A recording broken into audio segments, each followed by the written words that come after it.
Welcome to Paladin's Numbers Crunch. Hello and welcome to Numbers Crunch, the analytical format where I want to go over all things that I find interesting, where I can gather data and then analyze it and then come to a conclusion that nobody really needed, but I find very interesting. Okay, today's topic are the 5 GTE cars from TraNin for Turbo Sliders Unlimited, and the reason I want to investigate these cars is very simple. I want to do this as a sort of testing exercise, because it also involves obviously a lot of driving, because these 5 cars, the Ford, the Aston Martin, the BMW, the Porsche and the Ferrari, will be used in an upcoming GTE league where the races will be over 1 hour, and if you are driving for 1 hour then it is very important to come prepared, and I use these type of videos to be prepared for all of these things. Okay, but enough talking, let's have a look at the cars and what makes them different, maybe where they are similar and how this turns out on track. So let's have a look in the vehicle editor about what makes the cars different. I loaded up the V8 Vantage, as you can see here in the top of the screen, and if we have a look at the vehicle properties, we can see that the different cars, you will see it at the left side too, the different cars have a different mass, a different acceleration, a different viscosity. This is a little bit hard to explain. I won't go into detail here, and different downforce, of course. So the weight actually doesn't do anything in racing. It only matters when you come into collisions. This affects collisions only, as you can read in the tooltip. And acceleration viscosity is like how fast you can go, or how fast you can accelerate, obviously, and downforce is also pretty self-explanatory. And what we can here do, this is the test track by Whiplash. You can load this up by clicking here on the load level button, and let's quickly reset. You can now go, and these markers here are placed every 100 meters. And then you can see we get the speed and the time. The time is a little bit irrelevant because you also need to figure out your reaction time, and this gets complicated rather fast, so we will only focus at the speed.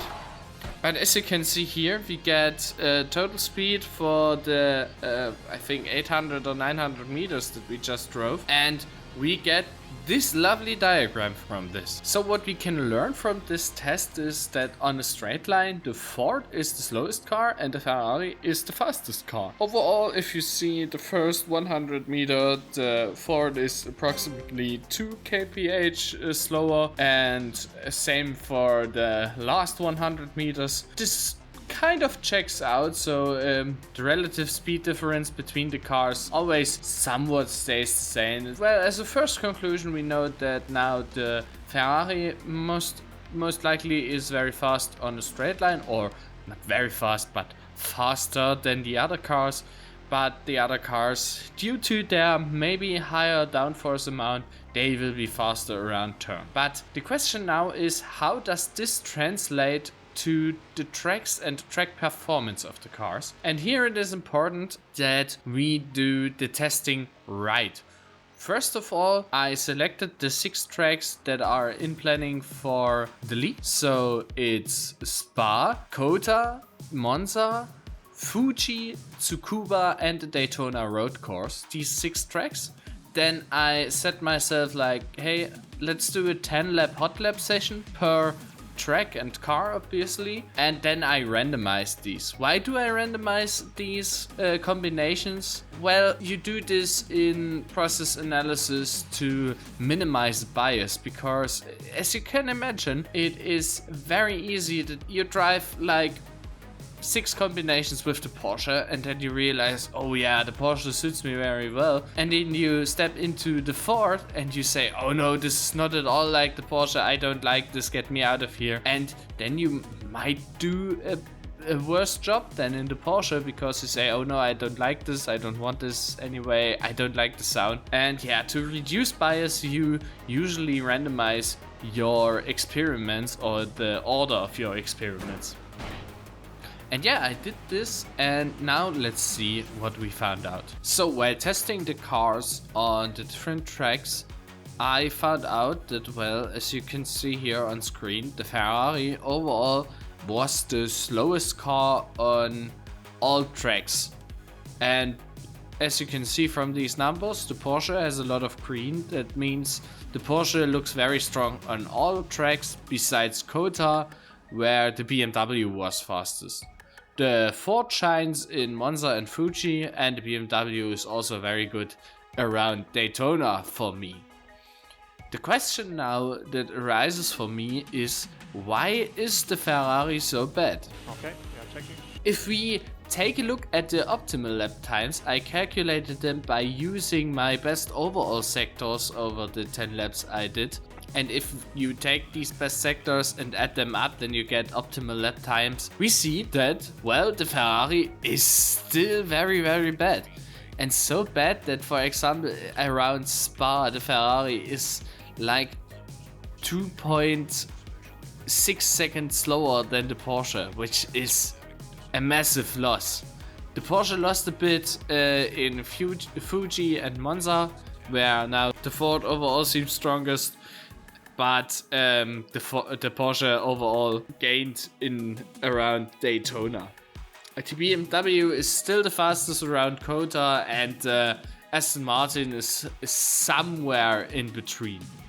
The question now is still, what is the matter with the Ferrari? Why is it so much off? The problem with the Ferrari is that, as you can see here, over all my fastest laps, I also wrote down all my sector times, and I wrote down, of course, all my best sector times. And if you have a look at this, the Ferrari is bad on all tracks in nearly all sectors. The only sector that the Ferrari is very good at is Kota Sector 3, which is not the actual Sector 3 as you are used to it in Formula 1, but as you can see here on this graph.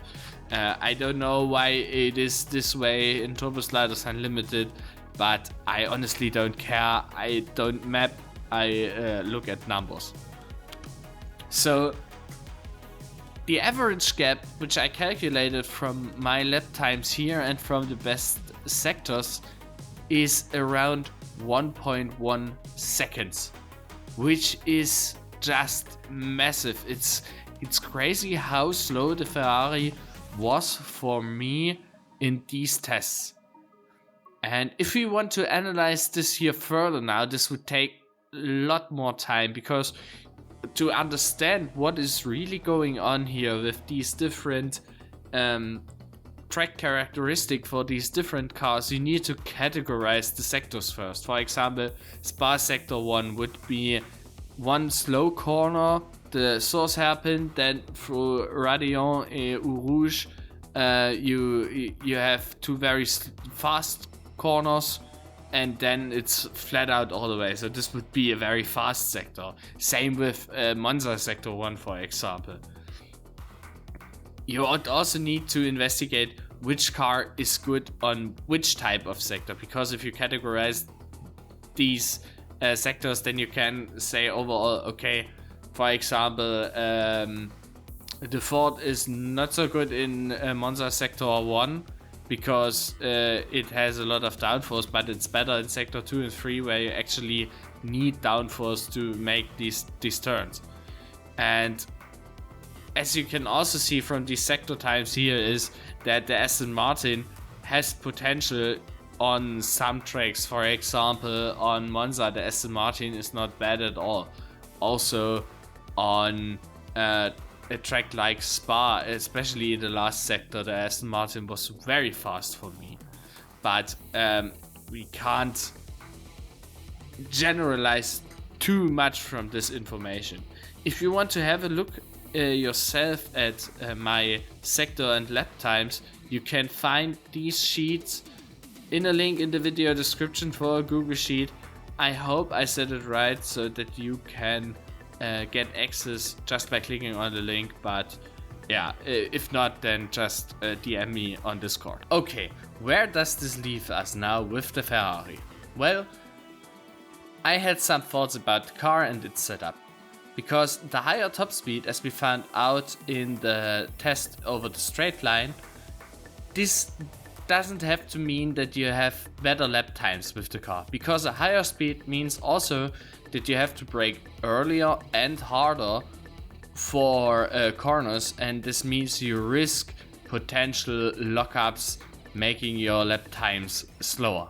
Plus, the lower downforce of the car means that you have to slow down the car more to get the same cornering going. And all of these effects can lead into lower lap times. Plus, with the higher acceleration, you gain speed out of corners, so this can cancel out some of the negative effects. I think the reason why I am so bad with the Ferrari is that it requires a change in driving style, or to be more specific, in my driving style. And to be fair, the Ferrari is probably too far off my personal driving style in Turbo Sliders Unlimited, and so I can't extract the maximum performance out of this, which then means that, hey, you will likely lose 1 or even 2 seconds a lap, because I don't feel very confident with the Ferrari. Even in testing after I did these laps for this video, I found that I simply am not really good with this car. However, this doesn't mean that this is a bad car for you. If this suits you more, then take the Ferrari and you probably will be better than me with it. So, which car should you take now for the league? We have 5 cars, and honestly it's not easy to answer. Out of my tests, the Porsche was very good, also the BMW, the Ford and the V8 Vantage showed some huge potentials on some tracks, but as I just explained, maybe the Ferrari is also good, but just not for me. The best would be to do your own tests.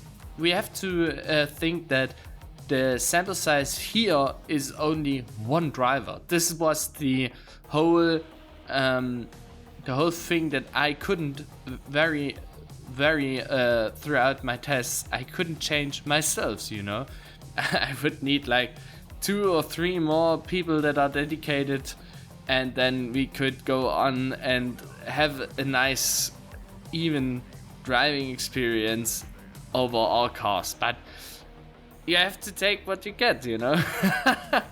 So yeah, again, the best is take 3 cars that you like, from maybe looks, from sound, or from the handling. Then you spin them around Monza, Spa, or whatever tracks you like. These are my most favorite tracks out of the bunch. And then you say, hey, the Porsche, or I don't know, the Ford or even the Ferrari is the best for me. Let's take this, because based on my experience, all the cars can be good. And yeah, what's next? I want to retest the lap times if I find the time, because this is quite time consuming, and I also want to test fuel consumption and tire wear. Although I won't do this on all tracks, I think I'll just take Spa or even Tsukuba or Fuji, and then I'll test the fuel consumption and the tire wear on these tracks with the cars to see what's happening. So maybe I can do a very short video next week to show you these results. Anyway, because it's the 31st of December right now on recording day, I wish you all a happy new year. Don't forget to like if you liked the video, comment if you think I did a bad or a good job or whatever, and subscribe to my channel if you haven't yet. It really helps me out to further do these videos. So this was it from me. See you on the next one, and Paladin out.